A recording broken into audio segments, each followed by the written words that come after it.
ప్రజలను అయోమయానికి గురిచేసి ఓట్లు వేసుకుని అధికారంలోకి వచ్చిన కాంగ్రెస్ పార్టీ ప్రజలకు ఇచ్చిన హామీలను మర్చిపోయి ప్రజలను ఇబ్బందులను పట్టించుకోకుండా మరోసారి పార్లమెంట్ ఎన్నికల్లో ఓట్లు అడగడానికి కాంగ్రెస్ నాయకులు వస్తున్నారని, అలాంటి వారిని నిలదీయాలని దేవరకద్ర మాజీ ఎమ్మెల్యే ఆల వెంకటేశ్వరరెడ్డి ప్రజలకు పిలుపునిచ్చారు.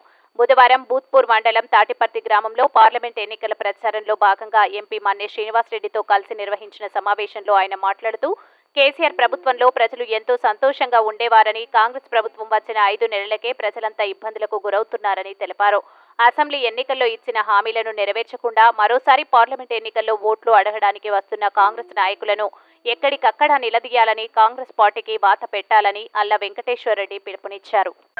తాడిపత్రి గ్రామానికి ప్రచారానికి వచ్చిన సందర్భంగా ఈరోజు ముఖ్య అతిథిగా వచ్చినటువంటి పార్లమెంటు సభ్యులు మన అభ్యర్థి మన్నే శ్రీనివాసరెడ్డి గారు, అదేవిధంగా మీ మాజీ సర్పంచులు వెంకటయ్య గారు, అదేవిధంగా ఫసి గారు, మాజీ ఎంపీపీ శేఖరన్న గారు, సత్యనారాయణ గారు, నరసింహగౌడ్ గారు, మురళన్న గారు, శ్రీనివాసరెడ్డి గారు, వేదిక మీద ఉన్న అశోకన్న గారు, చాలామంది ముఖ్య నాయకులు, గ్రామ పార్టీకి సంబంధించిన ముఖ్య నాయకులు అందరూ ఉన్నారు. అందరి పేర్లు చెప్పలేకపోతున్నాం. అందరికీ పేరు పేరున, మహిళలందరికీ, పత్రికా మిత్రులందరికీ పేరు పేరున నమస్కారం తెలియజేస్తున్నా.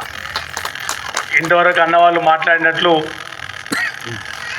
నన్ను ఒకసారి జెడ్పీటీసీగా, 2 సార్లు ఎమ్మెల్యేగా మీ అందరి ఆశీర్వాదంతో గెలిపించింది. ఓ తల్లి ఇనాలే ముచ్చట, ఇప్పటిదాకా ముచ్చట పెట్టుకొని వస్తుంది కదా, ఇంటే అర్థమవుతుంది.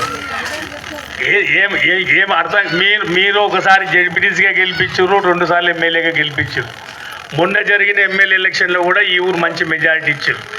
కానీ దురదృష్టం ఏంటంటే మనం ఒక 1000 ఓట్లతోటి ఓడిపోయినాం, చాలా తక్కువ ఓట్లతోటి. ఇవాళ మనం కేసీఆర్ ప్రభుత్వం లేదు.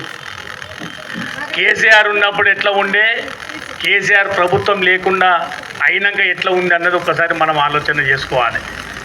ఏమేం చెప్పారు కాంగ్రెస్ వాళ్ళు మొన్న ఎమ్మెల్యే ఎలక్షన్లో? అలవిగానే హామీలు ఇచ్చారు. మేము ఇది చేస్తాం, అది చేస్తాం. ప్రతి మహిళకు 2500 ఇస్తున్నారు. ఇచ్చిరా? వచ్చినాయా? వచ్చిన వాళ్ళ చేతులు ఎత్తండి. 2500 ఇస్తామని చెప్పే కదా రేవంత్ రెడ్డి, కాంగ్రెస్ వాళ్ళు. మా ప్రభుత్వం వస్తే ప్రతి ఇంట్లో ఉన్న మహిళకి అత్తకి ఇస్తాము, కోడలికి ఇస్తామని ఆగు 2500 ఇస్తామన్నారు. ముసలోళ్ళు ఉంటే ముసలోళ్ళకు 2000 పెన్షన్ కాదు, 4000 ఇస్తామన్నారు. వచ్చినాయా? 4000. ముసలోళ్ళు అవ్వకు కాదు, తాతకు కూడా 4000 ఇస్తామన్నారు. వచ్చినాయా? కళ్యాణ లక్ష్మి 1,00,000 రూపాయలు కేసీఆర్ ఇస్తుంటే 1,00,000 కాదు, మేము దానికి ఒక తులం బంగారం కల్పిస్తామన్నారు. ఇచ్చిరా? తులం బంగారం వచ్చిందా? అదే అంటున్నా. తర్వాత రైతులకు ఏం చెప్పిర్రు? 9వ తారీఖు నాడు ఓండి 2 లక్షల రుణమాఫీ చేసుకోండి. డిసెంబర్ 9, జనవరి 9, ఫిబ్రవరి 9, మార్చి 9, ఏప్రిల్ 9, మళ్ళీ మే 9వ తారీఖు వచ్చాయి. ఇవాళ వరకు 2 లక్షల రుణమాఫీ అయిందా? కాలే. తర్వాత రైతులకు కేసీఆర్ 10,000 రైతు బంధు ఇస్తుంటే ఉన్న రైతు బంధు ఆపేసిరు. మళ్ళీ ఉల్టా ఏం చెప్పారు? కేసీఆర్ ఇచ్చేది 10,000, మేము వస్తే 15,000 రైతు భరోసా ఇస్తామన్నారు. ఇవాళ వరకు ఇచ్చిరా? తాడిపత్రిలో ఉన్న రైతులందరికీ రైతు బంధు పడ్డదా? ఇంకా ఉల్టా ఏమైంది? ఉన్న కరెంటు కటక పని చేసినట్లే కరెంటు పోయింది. కేసీఆర్ ఉన్నన్ని రోజులు కరెంట్ ఎట్లా వస్తుండే, కేసీఆర్ ప్రభుత్వం పోయినప్పుడు కరెంట్ ఎట్లా పోయింది కదా ఆలోచన చేయండి. కేసీఆర్ ఉన్నప్పుడు ప్రతి ఇంటికి తాగే నీళ్ళు ఎట్లా వస్తుండే, ఇవాళ మిషన్ భగీరథ నీళ్ళు ఎందుకు వస్తలేవు? ఎందుకు ఏఎన్నికే వాళ్ళకి శాతం అయితే లేదు? గది మనం ఆలోచన చేయాలి. ఓ తల్లి, నువ్వు అప్పటి నుంచి నువ్వే మాట్లాడుతున్నావు. మీటింగ్ పెట్టినప్పుడు మీరు ఆలోచన చేసి ఓటేయాలి. మీ ఓటు అనేది మీ చేతిలో ఉంటుంది.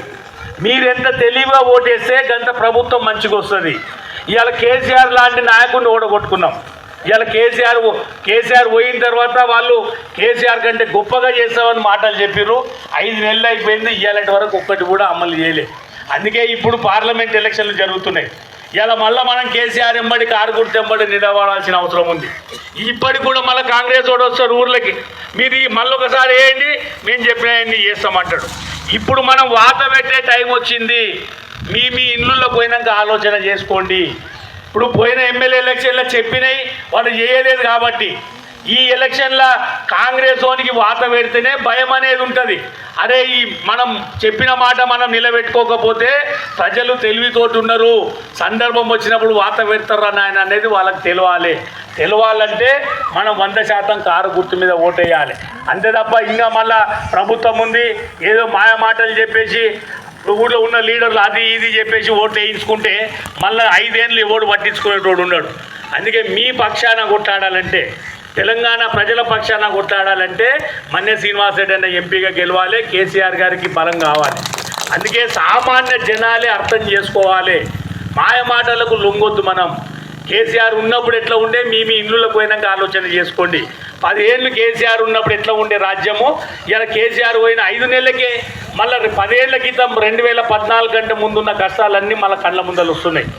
ఇలా 14 కంటే ముందు కరెంటు తాగే నీళ్ళకు నేను జడ్పీటీసీ ఉన్నప్పుడు ఈ ఊర్లో తాగనీకే నీళ్ళకి ఎంత ఇబ్బంది ఉంటుండే.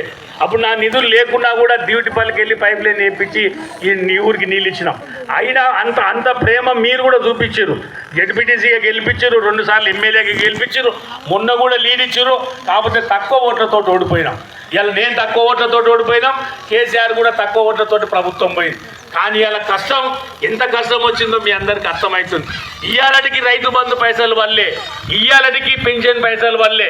పెన్షన్ వాళ్ళకి తెలియకుండానే ఏం చేసింది తెలుసా, 4000 సంగతి దేవుడు ఎరుగు.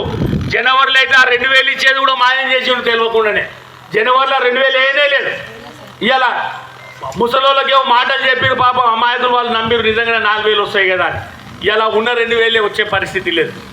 ఇలా రైతులకు ఏం చెప్పారు, వడ్లు మేము కొనకం కాదు మళ్ళీ 500 బోనస్ ఇస్తామన్నారు. ఇలా బోనస్ ఇచ్చిరా ఎవరికన్నా? ఈ ఊర్లో 500 బోనస్ క్వింటాల్ మీద ఎవరికన్నా ఇచ్చిరా రైతులకి? ఎవరికి ఇవ్వలేదు. అందుకే ఇవాళ ఉన్న ఒట్లే కొంటలేరు వాళ్ళు. అందుకే ఇటువంటి ప్రభుత్వానికి మనం వాత పెట్టాల్సిన సమయం వచ్చింది. 13వ తారీఖు నాడు పార్లమెంట్ ఎన్నికలు ఉన్నాయి. 100% కారు గుర్తు మీద ప్రతిసారి కూడా తాడిపత్రి ఎప్పుడు కూడా కేసీఆర్ గారు మా ఎంబడే ఉన్నారు. ఇప్పుడు కూడా బ్రహ్మాండమైన మెజార్టీతోటి ఎంపీ శ్రీనివాస్ రెడ్డి గారికి ఓట్లు వేయాల్సిందిగా మీ అందరినీ కోరుకుంటూ, మేము ప్రతిపక్షంలో ఉన్నా సరే తప్పనిసరిగా ప్రజల కొరకు కొట్లాడతాం. ఇలా మేము అధికారం లేదు, ఆమె ఏదో వచ్చినాం కాబట్టి మా ఇండ్లేమో ఆయన అడుగుతుంది. ఇలా మనం కాదు అధికారంలో ఉన్నది, కాంగ్రెస్ వాడు ఉన్నాడు. కాంగ్రెస్ వాడు మాయ మాటలు చెప్పి అధికారంలోకి వచ్చి వాడు ఇవాళ చేయలేకపోతున్నాడు. అందుకే చేతి గుర్తోడు వస్తే వాడిని అడగాలి, మమ్మల్ని అడిగినట్లు కాదు.